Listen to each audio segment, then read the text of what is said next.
Well, greetings. Happy day. I see I already have two people here waiting, and to right, Stephen. Thank you.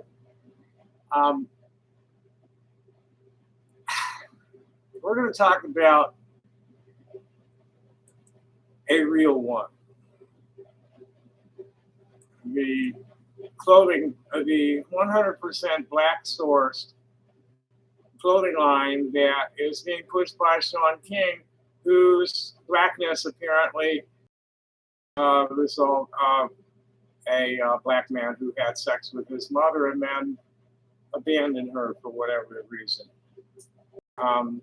He's been called out repeatedly for all kinds of things for the last 10 years. And I've only been watching it for a few years.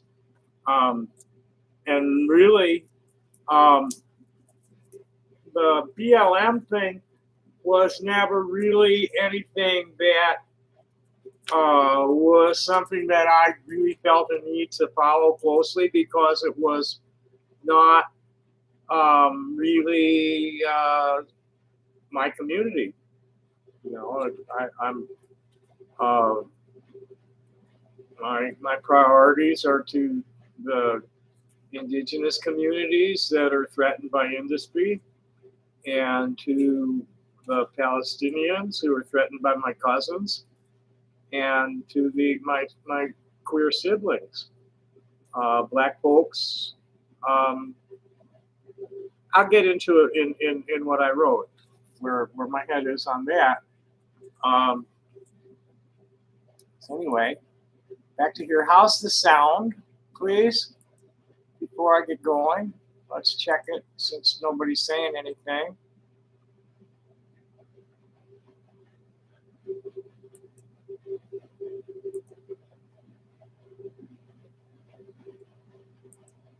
So how's the sound? The sound is just fine. Thank you. Okay. So, to proceed with the reading, the piece is titled Revolutionary Cult of a Black Capitalist, and No Life Matters More Than Any Other. People don't come in black or white.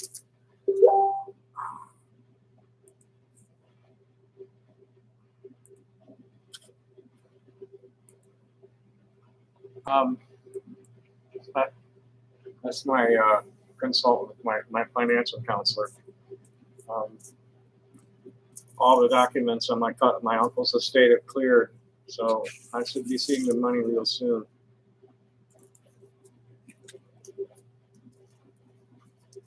I'm getting $5,000 on the apartment. I don't know what's there in cash. So anyway, back to the reading.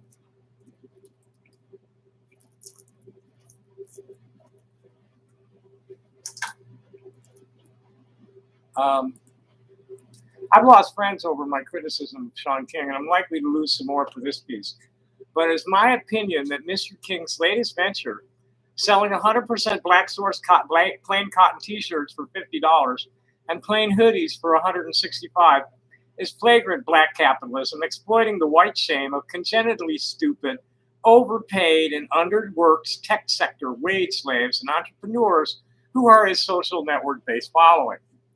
While the effort to manufacture a product genuinely made entirely by black folks, starting at the cotton fields in Tanzania all the way to a black-owned fulfillment center, is certainly a noble and worthwhile pursuit, the marketing strategy is woefully racist, steeped in the hubris of the revolutionary cult of the Black Lives Matter movement, led by privileged, racist black capitalists who are not paying much back into the community like the original Black Panther Party did.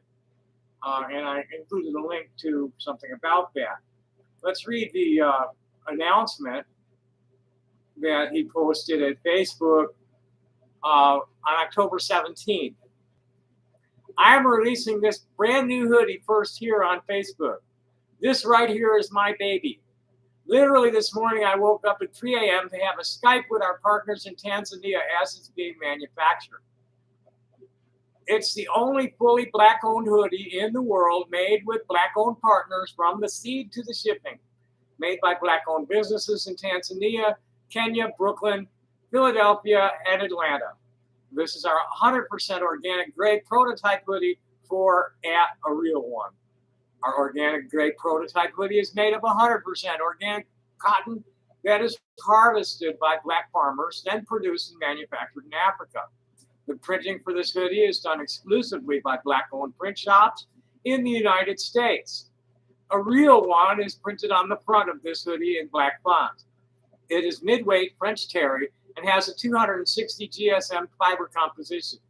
It has a double stitch kangaroo pouch pocket in the front. Please notice the special a real one neck label and wrist label. Our products are true to size. If in doubt, get one size larger than normal. It's made of 100% organic cotton from farms owned by Black people in Tanzania. The design is from a Black-owned design firm. Printing was done by a Black-owned print shop. The image you're looking at was taken by a Black photographer. The website you will shop from was built by a Black-owned design firm. And when this shirt arrives in the mail, it will have been packaged and shipped to you by the only full-service Black woman who owned a fulfillment center in the United States. I built this company for social justice. We are not a fashion company that dabbles in confronting inequity. We are a freedom-fighting company that does fashion. It took me 2 years to figure out how to design, sell, package, and ship beautifully crafted clothing with Black-owned providers from the seed to the shipping. Together, we can change the entire supply chain. That's power. We have small to double XL. No, you don't have to be Black to purchase and wear this, but by doing so, you're supporting the empowerment of Black people here in the United States and around the world. Love and appreciate you for all your support. Your friend and brother, Shaun. Here's some, he's responding to some shit. Okay, let me answer 2 recurring questions. When we launched privately 6 weeks ago, we published the names of most of our partners. They were then harassed, overwhelmed with hate and ugliness, and asked us to remove them. It broke our hearts because telling their story is a part of our original vision, but the hate against me is so fierce. Well, maybe you're bringing it on. We will find new ways to tell their stories in the future. This isn't a charity. We are a business with the central goal of disrupting the white supremacist supply chain of the fashion world. $165 hoodies ain't going to do it, pal. We are working with Black-owned partners and suppliers from the seeds to the shipping and everything in between. This is called trade, not aid. We are a fair trade company. If you were a fair trade company, you'd be selling them fucking hoodies for somewhere about $60 or $70, prick. Come on. I'm Jewish, and my family was in the clothing manufacturing business. I know the game. You don't need to be taking that kind of profit. What are you doing with the profit? We're an organics only company because it is as healthiest for our farmers, who we love. Our goal is to give Black businesses more support than they've ever received. P.S. One last thing. Every Black designer that has mentored me over the past 2 years on this has told me that people, including Black folk, would tear up our business and critique it and demand things they've never demanded of a single business in their lives, from the clothes and shoes they wear to the groceries they buy, etc. And that they would also never do this with other white-owned companies in this space. The fuck they wouldn't. Any white-owned company that comes at them with a product like that at the price you're asking for it is just asking for criticism. Excuse me. And to play the victim here, nah.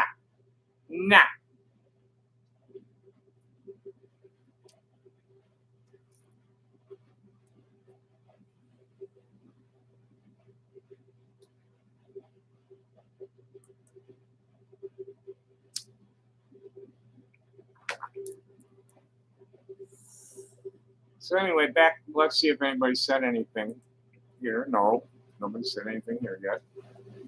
So back to this.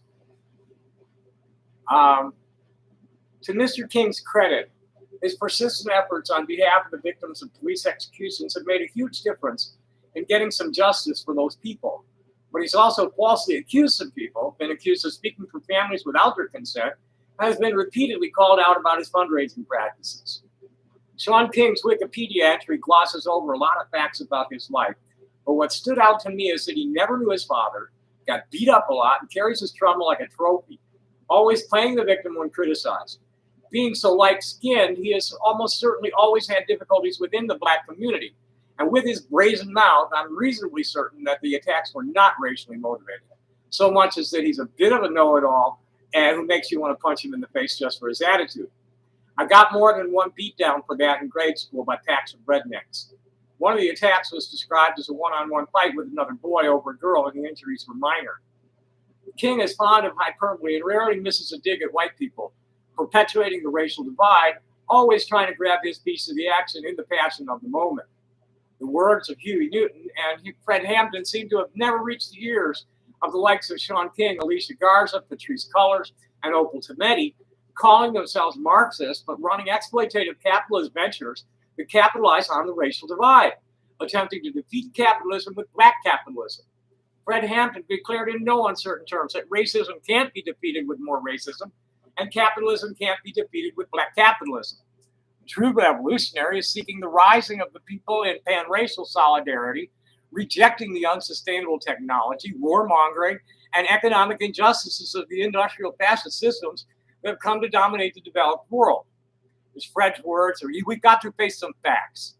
That the masses are poor, that the masses belong to what you call the lower class. And when I talk about the masses, I'm talking about the white masses. I'm talking about the black masses and the brown masses and the yellow masses too. Don't forget the red ones. We've got to face the fact that some people say you fight fire best with fire, but we say you put fire out best with water. We say you don't fight racism with racism. We're going to fight racism with solidarity. We say you don't fight capitalism with no black capitalism. You fight capitalism with socialism. I'm a product of Lakeview Township in the 50s and 60s, Chicago's only true melting pot neighborhood. It was the neighborhood and the only neighborhood in town where mixed race families could live safely. Lakeview was fully integrated racially, religiously, and economically. Some kids walked to school with holes in their shoes and others were delivered by limousines. At that time, it was said, if you can't make it in Chicago, you can't make it anywhere. Yes, white privilege is real, and yes, it's woven into the system. But enlightened white folks have been working to level the playing field for everybody for decades, and the message being sent by people like King is highly offensive to us because we got that memo a long time ago.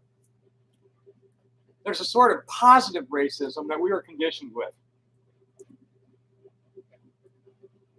To celebrate the diversity of the community strong, not divide ourselves along color, class, creed, or gender lines, but to participate in each other's religious practices and have big impromptu parties in the parks.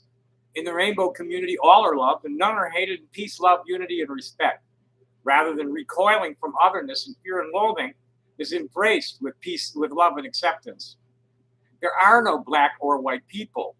People range from pink to indigo and have evolved hundreds of distinct cultures.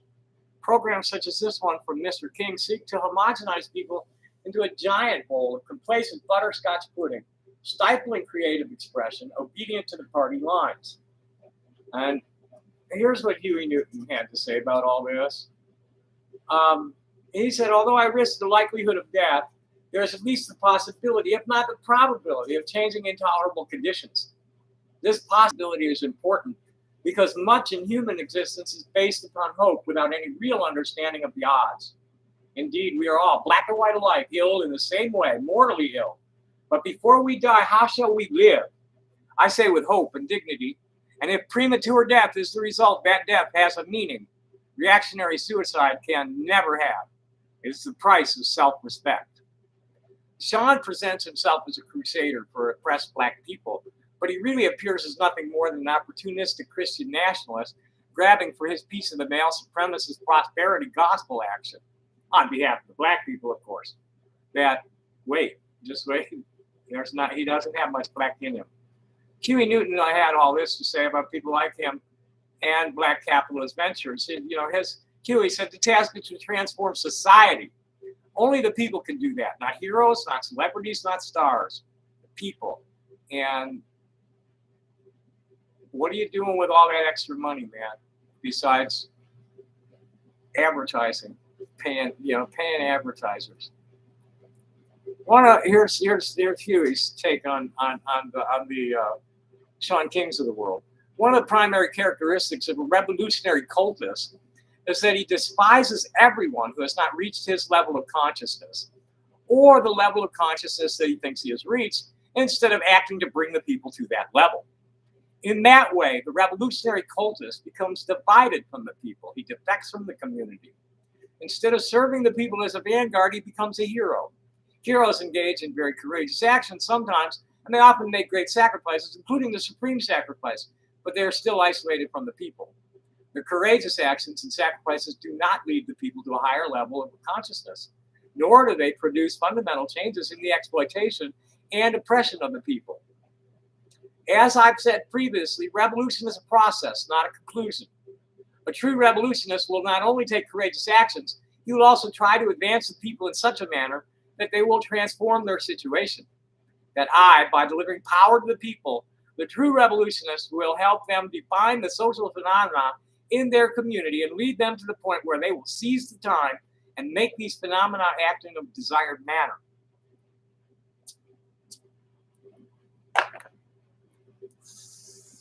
Therefore, as revolutionaries, we must recognize the difference between what the people can do and what they will do.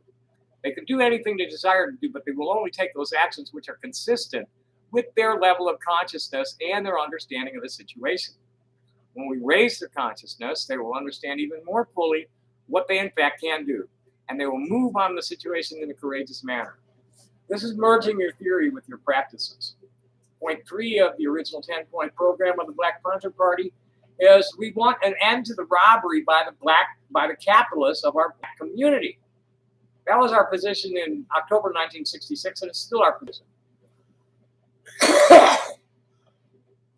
We recognize that capitalism is no solution to the problems we face in our communities. Capitalist exploitation is one of the basic causes of our problems. It's the goal of the Black Panther Party to negate capitalism in our communities and in the oppressed communities throughout the world. However, many people have offered the community black capitalism as a solution to our problems. We recognize that people in the black community have no general dislike for the concept of black capitalism, but this is not because they are in love with capitalism, not at all. The idea of black capitalism has come to mean to many people black control of another one of the institutions in the community, which is what King is aiming at. We see within this characteristic the seeds of the negation of black capitalism and all capitalism in general. What we must do then is increase the positive qualities until they dominate the negative and therefore transform the situation. I don't see how a for-profit operation that's so flamboyant and charging so much for such a simple product to, fashion my ass. Oh, the labels. It's labels, man. We used to manufacture stuff for different labels. And it's funny because, what we sold to Sears or Monkey Ward's, the same exact garment was sold for 2 or 3 times as much at Saks Fifth Avenue. It's all label, man.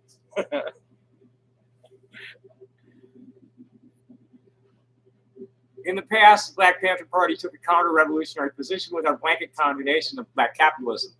Our strategy should have been to analyze the positive and negative qualities of this phenomenon before making any condemnation, even though we recognize, correctly so, that capitalism is no solution or answer. We did not make a truly dialectical analysis of the situation. We recognize that in order to bring the people to the level of consciousness where they would seize the time, it would be necessary to serve their interests in survival by developing programs which would help them meet their daily needs. For a long time, we've had such programs not only for survival, but for organizational purposes. Now we not only have a breakfast program for school children, we have clothing programs, we have health clinics which provide free medical and dental services. We have programs for prisoners and their families, and we are opening clothing and shoe factories to provide for more of the TION. I don't know what that is supposed to be. It has the simplicity and completeness of a mathematical formula.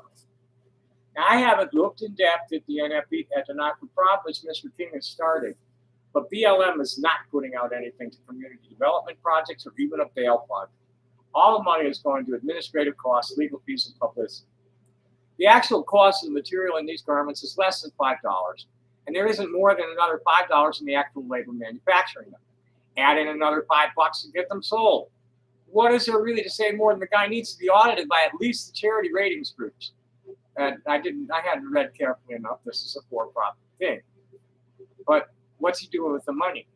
He's living pretty comfortably, supporting a lot of kids, and he puts a lot of money into political fundraising, backing human rights aware prosecutors running for office, and buying airtime to preach against police abuse. What else? Could it be that I'm actually way out of line here and half the product is being donated in the inner city? That would certainly justify the $165 cost of a hoodie with an average market value of $25 to $50. Overall, I have to agree with Morgan Freeman on this. Racism is not going to go away if we're constantly talking about it. $165 hoodies and 100% black-owned for-profit venture supporting revolutionary cultism feels like salt being rubbed in the wounds. In real fair trade terms, the product is worth more on the merits of it being manufactured and distributed by completely black enterprise, but not 3 times the average market value. $25 is the average market for handmade tie-dye tees and $60 for a tie-dye hoodie. I can see $35 and $75 as fair price for this product, and only if a large portion of the profits are being paid forward into the community would I endorse a higher price than that to my readers. Otherwise, man, just go buy a $10 one at Walmart or something. You know, that's silly. Well, I wouldn't buy the $10 one at Walmart. I prefer the Mexican shops, or an American shop. The Asian shops and African shops are just terribly cool, and the workmanship is bad. American shops aren't, and Mexican shops aren't quite as bad, and the workmanship is better.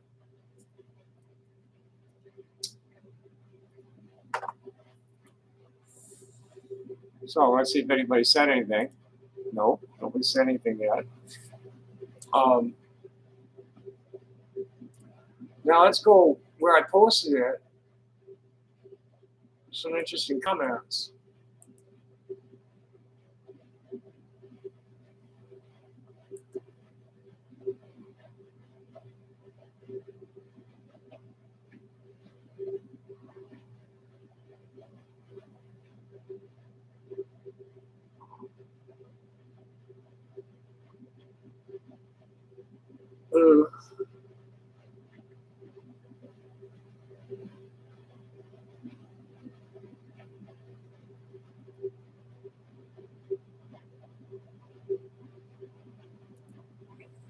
Where to put this at?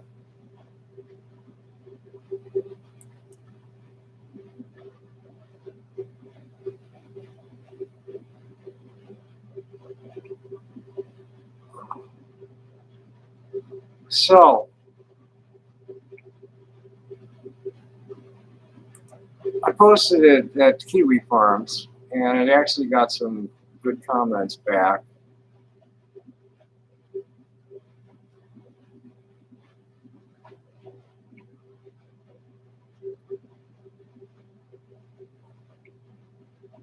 Here's someone named Cup Shack. The best part is that Shaun King, featured in the blackfishing and BLM threads, is likely white. The parents listed on his birth certificate are both 100% Caucasian. When asked about this, he explained that his mother cheated with a black guy. His parents have never confirmed or denied this and are likely mortified by such an accusation.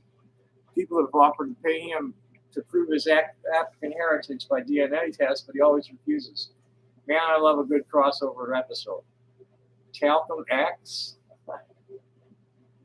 Shaun King is a white grifter LARPing as a black guy, so him trying to shill merch exclusively made by black sweatshop workers is another example of a white man making money from both exploiting the labor of black people and relying on the ignorance of other black people who buy into his grift. He's a white guy who uses rape baiting to make money off African American resentment. The guy is a piece of shit. You're spot on about BLM, by the way, Tommy. They're a terrorist organization founded by grifting self-professed Marxists and funded by elites to sow division and keep the attention off the real enemy. Occupy Wall Street and the others like it rattled their cages, so it's no coincidence that when the media they owned started to push division to keep us fighting with each other instead of focusing on the real problem. And here's this procrastinator talking. It's responding to Cuck Shack saying, yeah, I've never known a black man disrespect his own mother by calling her a slut like Shaun King did. That guy's fucking 100% Caucasian, 100% grifting piece of shit that leeches off African American social problems and resentment to make money, sowing division and creating more of the problem he claims to oppose. There's not many people I find irredeemable and unlikable fuckbags. This LARPing wigger faggot is one of them.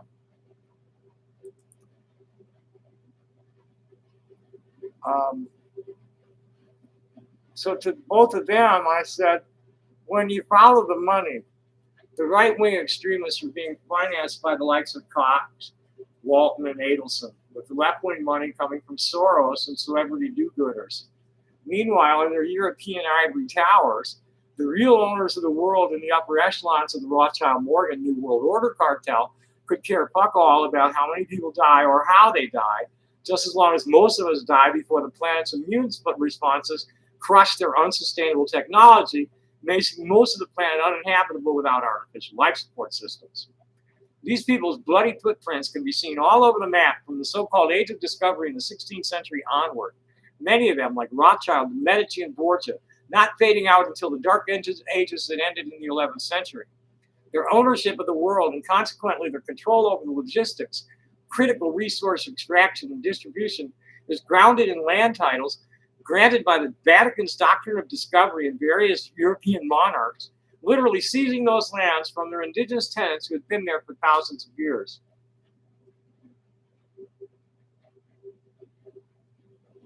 And then to the thing about Shaun King's whiteness. So when I read his wiki, I could see his mother as possibly being a sex worker and didn't want to go there. Maintaining focus on he and BLM's path is so contrary to what the original BPP was about. His whiteness and illegitimate status compound the mess he's making a lot. He's always been a scrapper, and he's got the marks on his face to show it. What's unfortunate is the core principles he stands for are legit, and he expresses them well, but he's a self-consumed, arrogant putz and greedy capitalist. And then I shared something. I don't know if this is really worth reading or not. Might as well, because, like, this is an expose of a fellow journalist who's really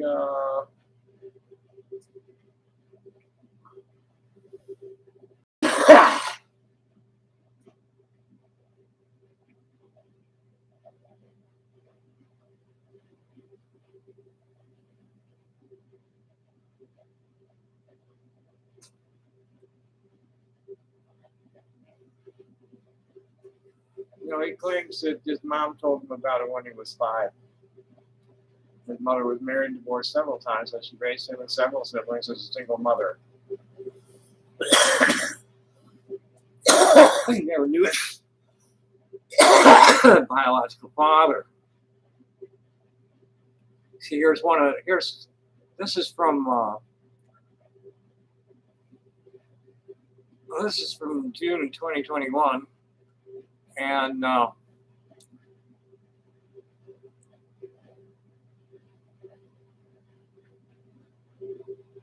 Samari Rice, the mother of Tamir Rice, was gunned down in 2014 by police in Cleveland, ripped King in a recent social media post.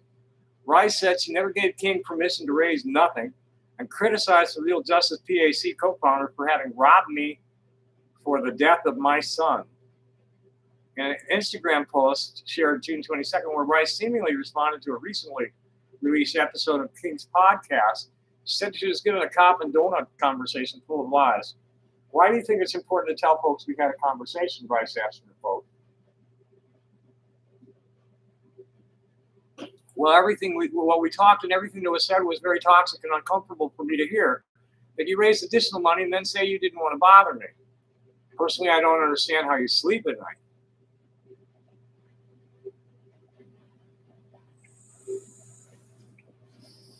Rice referred to reports that King allegedly embezzled thousands of dollars by exploiting her son's name.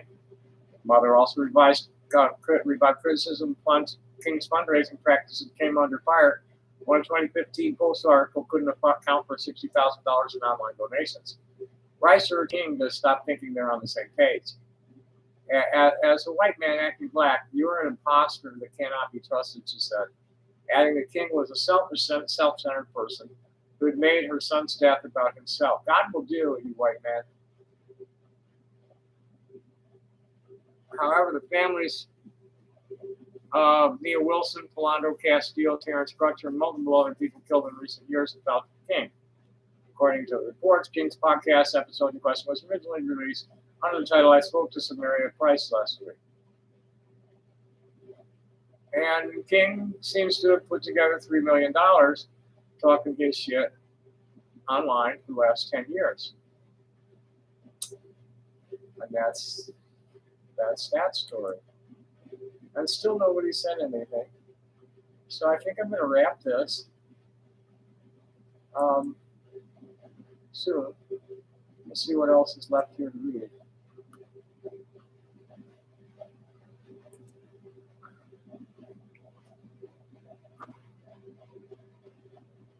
Yeah, that's what pisses me off. This procrastinator again.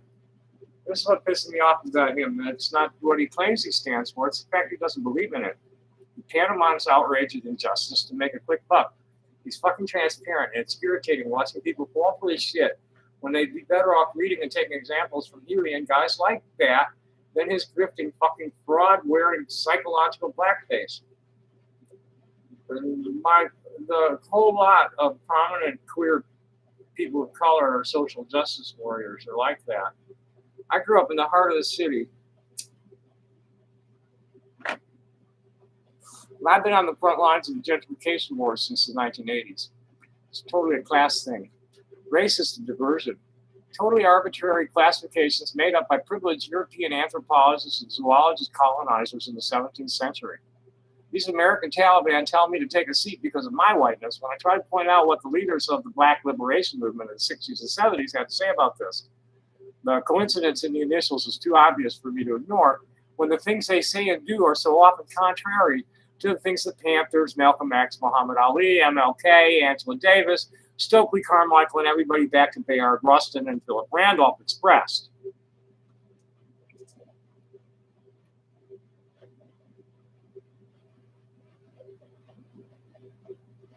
And that's really about it for that subject. I suspect he's not going to notice this, even if I go and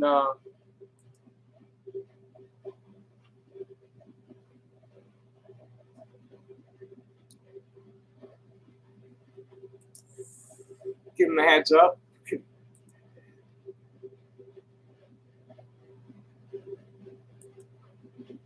I'm thinking that I want to congratulations, Kathy. I'm thinking that I want to cut this off and start up again maybe a little later on a different topic. So I want to keep this concise. This is what we were talking about, and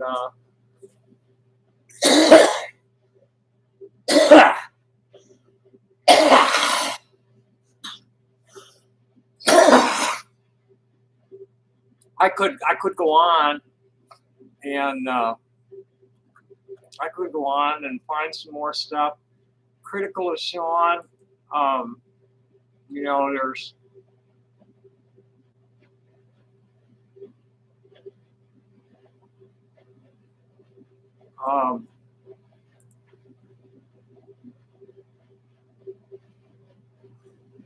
well, it looks like the conversation is still continuing on the post in my at Kiwi. Somebody just added this a little while ago. Cosmo Rem Bacon on break with a cigarette in one hand and a coffee says he's a half-breed or something trying to act full black. It's hard to keep track of his grifts. He's a grifter trying to rake in money. That's all he does. And if you challenge that narrative, he's carefully curated King, and his progressive cult will scream racism. Do some research into his background. He's done more harm than good and profited off it. He recently tried to GoFundMe after he bought a six-figure house in his wife's name solo, so he isn't attached to it on paper. The Young Turks have done the same sorts of things. Yes, I know that. And I get, I suppose we could go looking deeper at it. Um,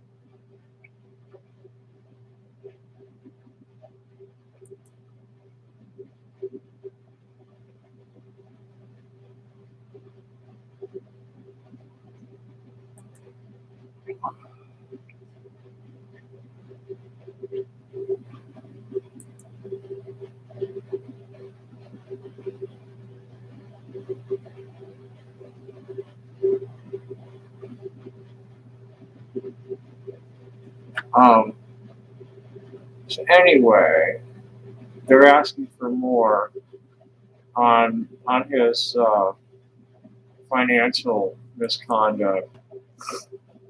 I suppose we could find the 60,000. That had something to do with money raising for Tamir Rice. Here's a black professor, Wonder King 82. I know nothing about that guy. Shaun King called his mom a whore, claiming she didn't know who his father is because she slept around. That should make y'all stop immediately in your tracks. Who says this nonsense about their own mother? Shaun rather call a woman a whore before he admit he's a white man. I suppose we ought to go back to the wiki and follow some of that out, see where it leads.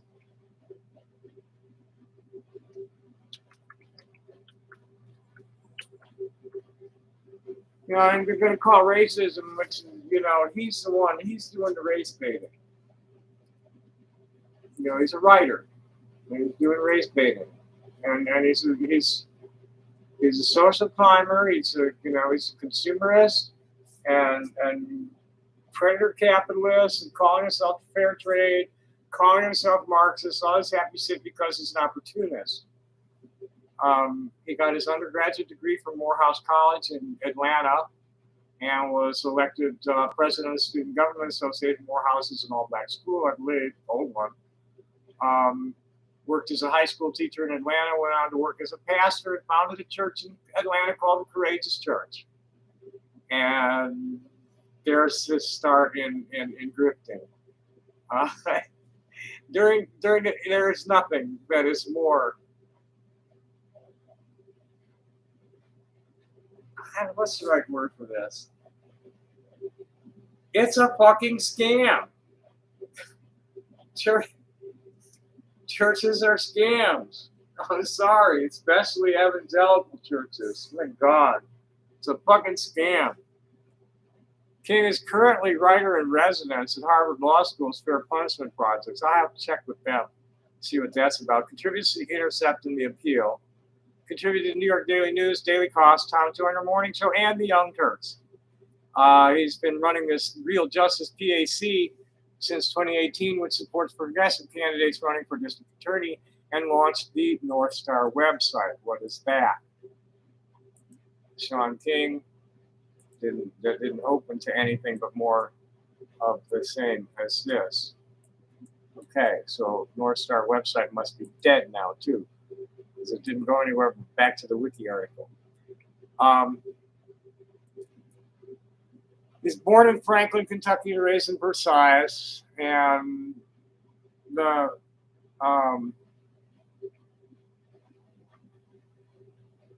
his birth certificate name is Jeffrey Wayne King. Is the father. King stated in 2015 that his mother told him his actual biological father was a white-skinned black man. By second grade, King's mother, Naomi K. King, was raising King and his brother as a single parent. King attended Huntertown Elementary School and Woodford County High School. King reports that he was the victim of racism and hate crimes while growing up in Kentucky. I think he was a victim of a big mouth. He told reporters one day that a pickup truck full of youths attempted to run him over with the vehicle on school property. After reporting the incident to school authorities, recorded that authorities protected the youths rather than punishing them. King later reported a second assault occurred where a dozen self-described rednecks beat him, and the injuries caused him to miss a portion of 2 years of high school due to multiple spinal surgeries. King characterized the assault as racially motivated hate crime. 2015 media outlets questioned King's account of the assault, citing interviews with the investigating detective Keith Broughton and police reports on the case characterized the fight as a one-on-one between King and another boy over the girl, and that the injuries were minor. Well, why did he need all that surgery? Broughton reportedly interviewed multiple witnesses, including a teacher who broke up the fight. A band teacher, 2 fellow students from King's school, as well as King's wife, posted their recollection of the event to Facebook backing King's account. Morehouse is private black men's college. He's got a BA in history. He's got an MA in history from Arizona State. He's tried to teach. He's tried in the juvenile sus. He left teaching. He went to work as a pastor. Blah blah. He'd been inspired to become a pastor when he was in high school. While King was after the assault, he was regular visitor of his pastor, his friend's father, his pastor. Growing up without a father figure, I just found myself so impacted by this man coming to visit me that I wanted to be like him. Yeah.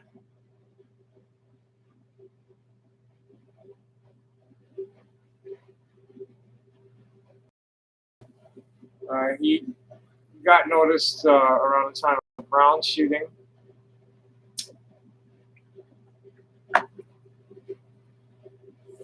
Analyzing the crime scene, argued and he does. He is a capable writer, but he's self-consumed, and greedy, and dishonest, and racist. I just that the way he and people like him, all this white shaming. The Native Americans don't go for that at all. They understand that these things happened a long time ago, and they understand that the system has evolved to still favor the white man over everybody else, and it needs to be rectified. And shaming white people for things that their ancestors didn't do isn't the way to get there.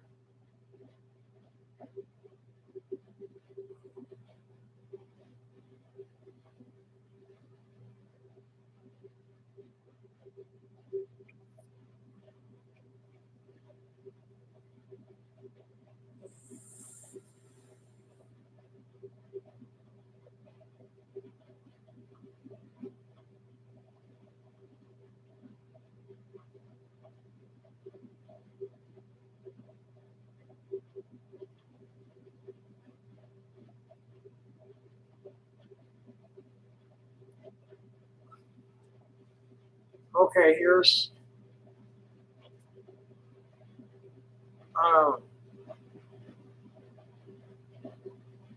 some claims of some really good with the monies that he raised. In March 2010, while still a pastor, he founded a Home in Haiti organization as a subsidiary of Courageous Church, and used eBay and Twitter to raise $1.5 million to send tents to Haiti after the 2010 Haiti earthquake. Very good. Desperate Housewives star Eve Longoria was a spokesperson for the campaign. King's work for Haiti inspired him to launch TwitChange.com, a charity auction site. TwitChange held Twitter charity auctions on eBay where celebrities offered to retweet winning bidders' tweets in exchange for support of a particular charity. One campaign raised funds to build an orphanage in Bono, Haiti. In 2010, TwitChange won the Masterable Award for Most Creative Social Good Campaign. In 2012, King and web designer Chad Kello founded HopeMob.org, a charity site that used voting to select a particular person's story and then raise money for that story until its goal was met. The money went to an organization that provided for the person's needs, not to the person individually. After one goal was met, the next story in line would then get funds raised. HopeMob initially raised funds to build their platform in January 2012 on the crowdfunding site Kickstarter. Their campaign raised about $125,000, but then what happened to the money? It doesn't seem to be say. King also raised money for multiple causes, incidents where the Black Lives Matter movement has been involved, including the shooting of Tamir Rice. Through the fundraising website youcaring.com, King raised $60,000 for Rice's family after the 12-year-old Cleveland, Ohio resident was killed in 2014 by two city policemen, and the Rice's mother's, I don't know what's going on exactly with that money. After learning that Rice had not been buried as of 5 months after the shooting, and Rice's mother had moved into a homeless shelter, he started a fund to assist the Rice family. In May 2015, however, said a family attorney, Timothy Kucharski, stated that neither he nor the Rice family had heard of King or the fundraiser, and they had not received any money. The money was then seized by the court and placed into Tamir Rice's estate instead of being freely available to the family. King and the Rice's family new legal counsel, Benjamin Crump, then started a second charity drive with the proceeds going directly to the family. An additional $25,000 was raised. Controversies have been in.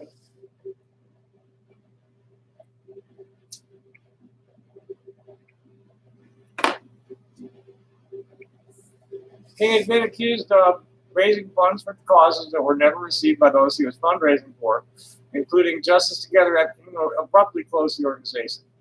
A former member of the organization asked to have a donation returned, said the King refused to refund their money.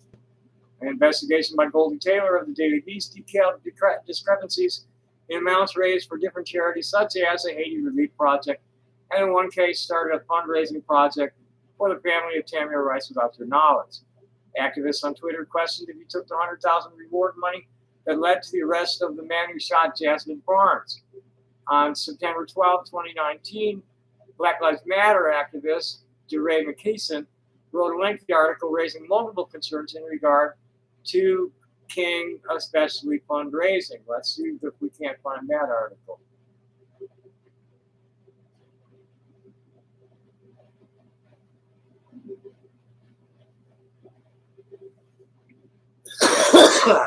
Oops.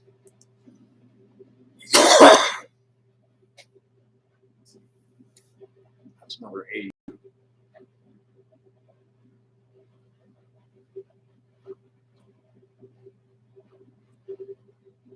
Okay, this is a thing on Medium by DeRay. Integrity. This is from September 12, 2019. Let's see how long this is.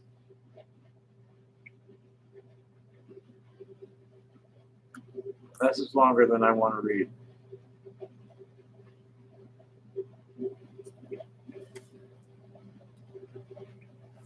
He's basically saying the same thing everybody else is saying. It's the guy's like a faker. It's an exploitative, opportunistic grifter.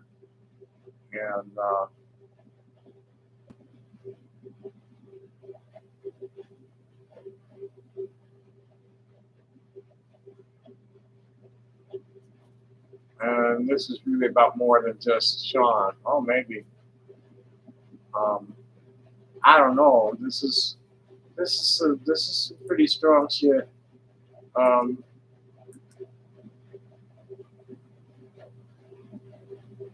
Somebody wanted more.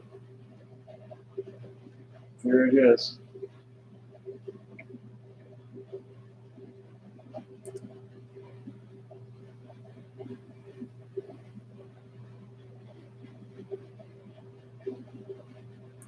You want more?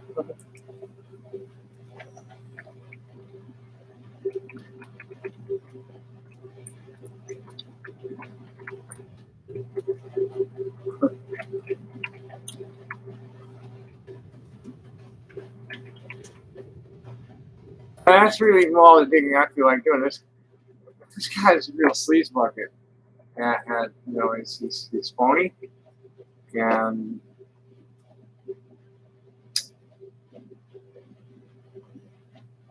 that's the way that it is.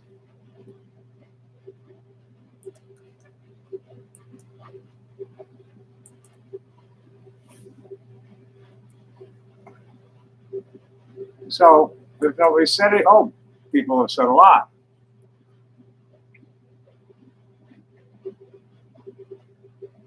And John Tate's out of here. Hi, Jacob.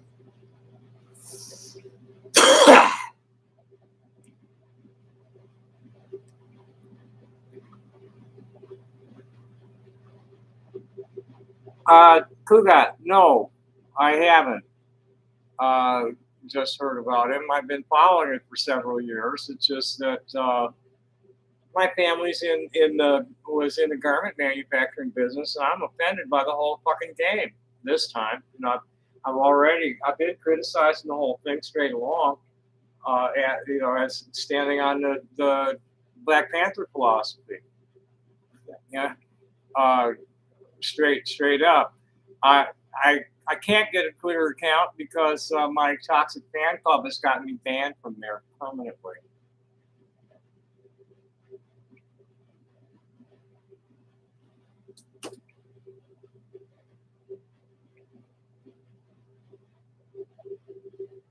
Yeah, Kugat. See you later. Wouldn't want to be you. And Alan James Watson is here. That's no way. No, bye, asshole. I got no time or desire to have anybody like you around here. Okay.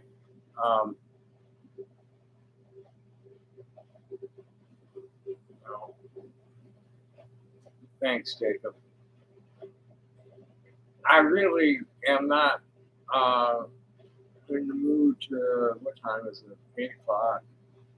I might come back later. My jaw is starting to get a little bit shitty.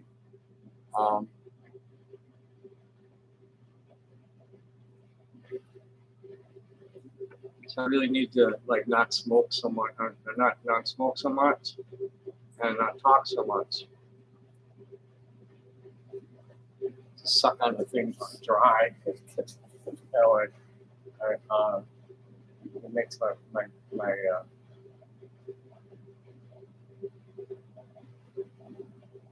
um, my jaw hurt.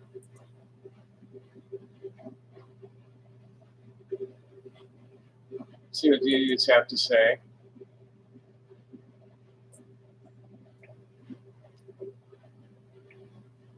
Huh.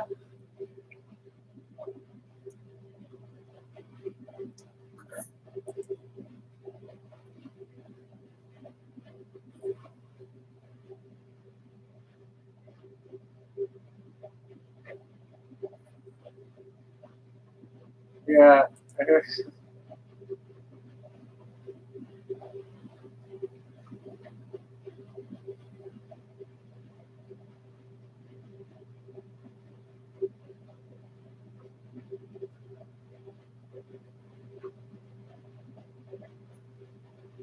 A bunch of really stupid shit.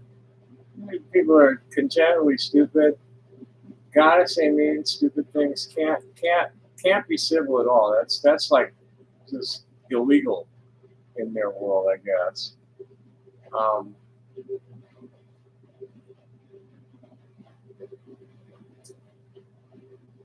let's just let all that shit die.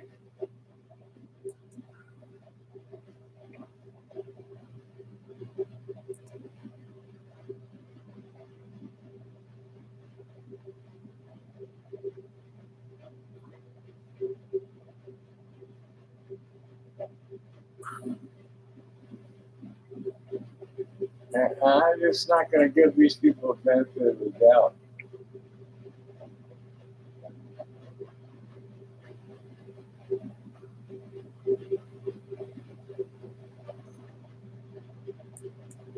You know, here I'm supposed to.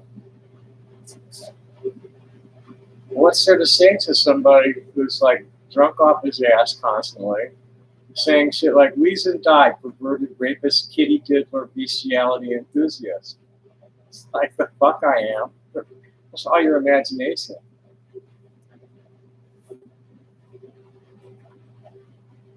No, I'm through. Like,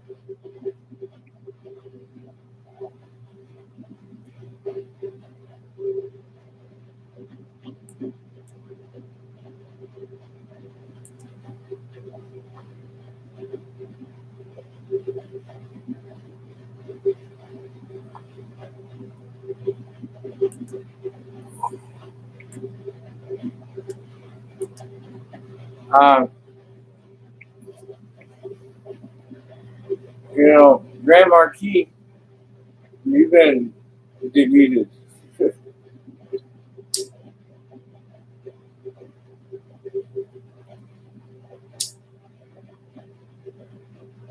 And my entire basis stands on the fact that people do not come in black or white. And they need to stop discriminating against each other on the basis of the melanin content of their skin. That's what my position is on that.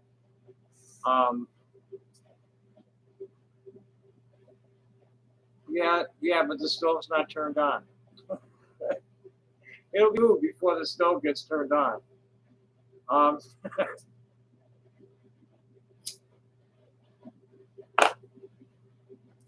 well, you heard his announcement.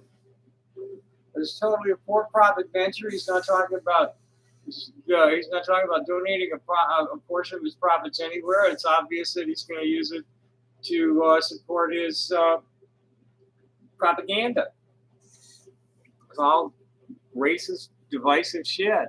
It's guy's worth $3 million. So unless you're doing something.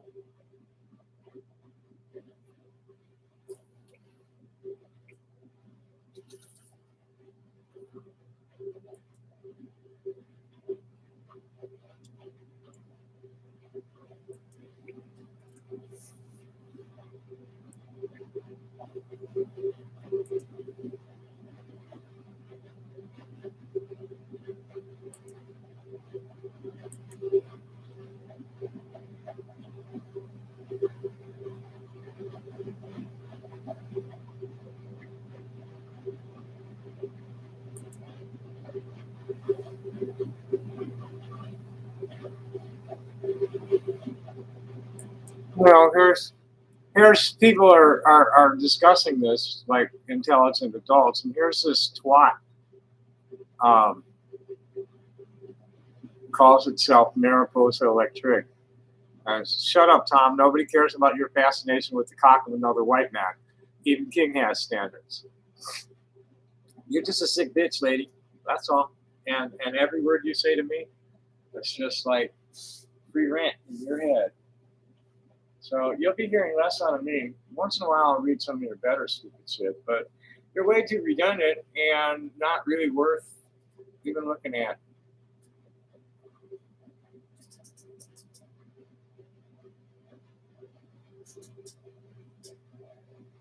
Um, and honestly, I think I've pretty much covered what I wanted to cover with that. Uh, why should I add him to my network when he hates me?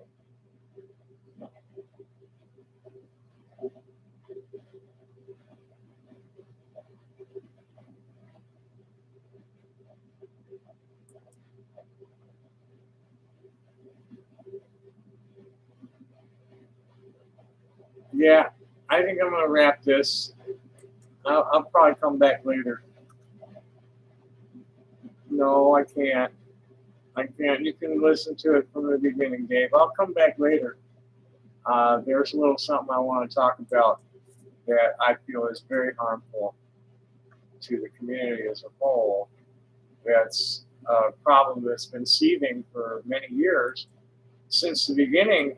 Since I think we need to talk about what's really transgender and how transsexuals don't define what's transgender. Because where the hell did it go? Well, she put it somewhere else, and I'm not finding it on their site. Where'd it go?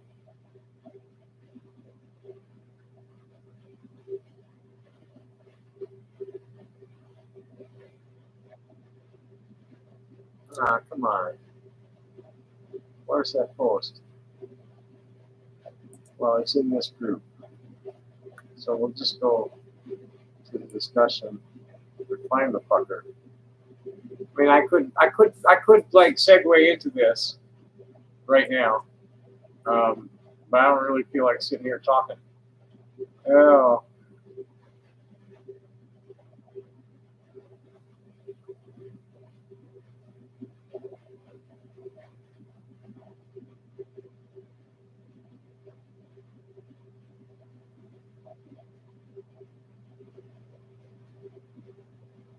Oh, Jesus. Go fuck yourself, Caitlin.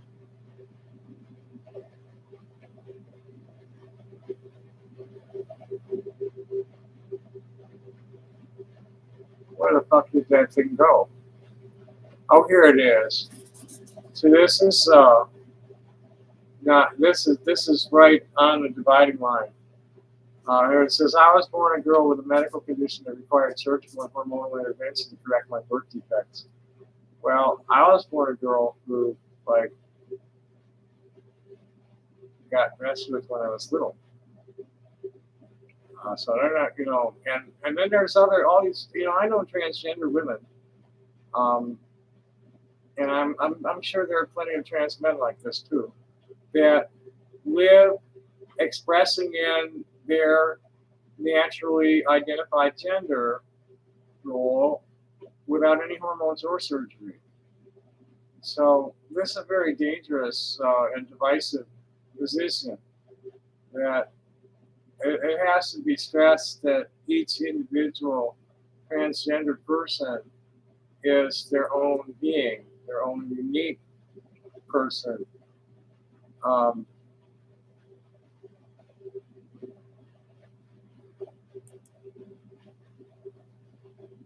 Okay, bye, Dave.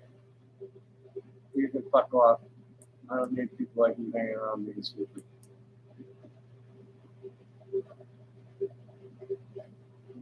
But anyway, that they only speak for people only speak for themselves. I only speak for myself. I am what I am, and I'm not a guy. Okay, I'm not a guy. I'm Tommy, and I prefer to be referred to as a she, her, they, if you must. If you can't do that, and I'm under no obligation to conform to anybody's arbitrary standards of masculinity or femininity. I'm what I am, and I've always been what I am. I'm a strange character who's a learning machine, actually, is what it comes down to. I'm really good at learning. I probably should play a little bit, see if anybody shows up, and then I'm going to quit because I don't want to be talking.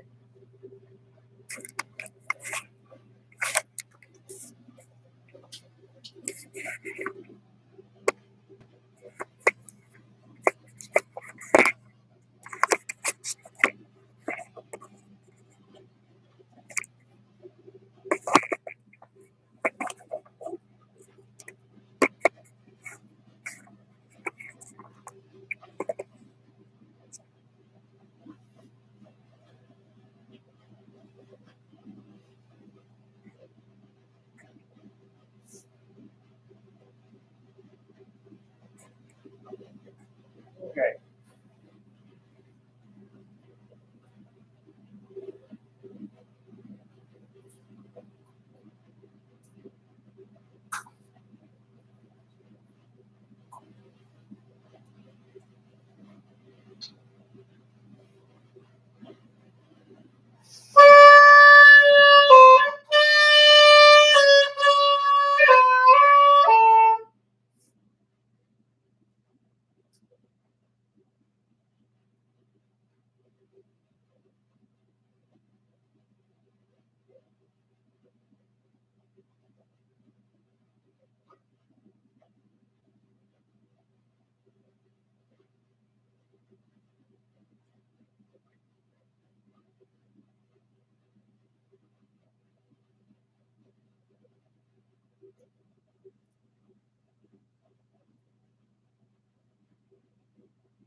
The soprano is unforgiving.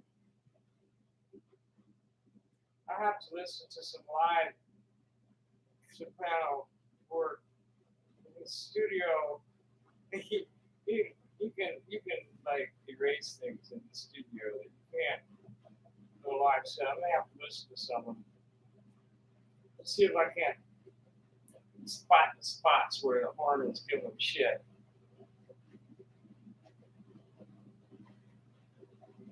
So there's, because of the small length of the air column, there's very little margin of error. Hanging at least bit off to the note of break.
One thing I know I won't hear is anywhere near as much attempt to go after that top note or the bottom notes.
Still don't want to go up there. That gives me shit. Somebody's been talking.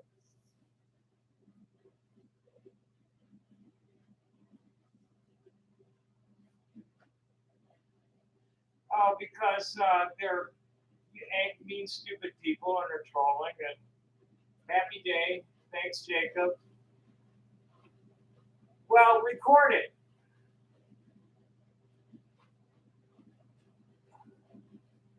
Hey, everything. Happy day. Yeah, John, I might make you disappear too. The reed's getting a little soft. Top end of the horn's hard to hit all the time anyway. Record it. Let me hear it. Play into it. Yeah, we'll have to do, when they do this at Facebook, I think we can do it live, both on screen. There. I don't know how to do that here.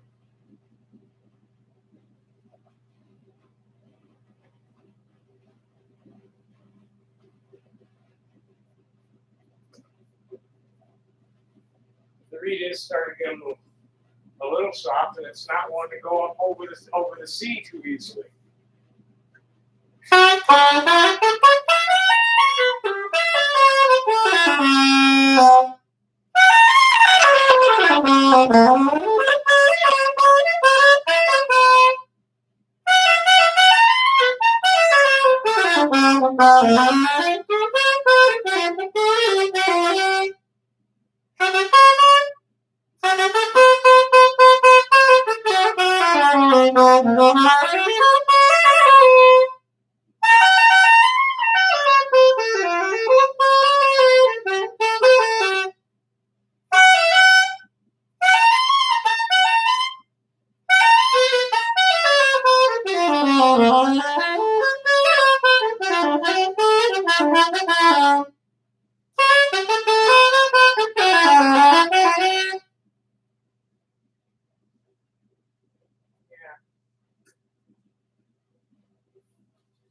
hungry. My face is starting to hurt. And I want to make some food. I can't believe I actually got my dishes finally clean. The dishes are big, so I still got to do the stove top. Scrub the counters a little bit. What's this? There's stuff that I don't need to.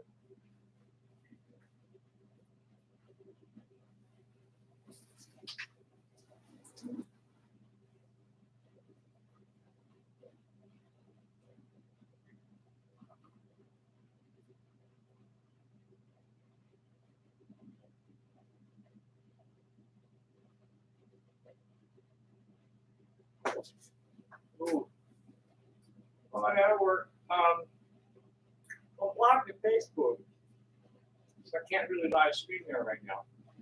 But that'll be back up in a few days, and I'm gonna cut it down. My face is hurting. So thanks for coming, y'all. Happy day. Bye.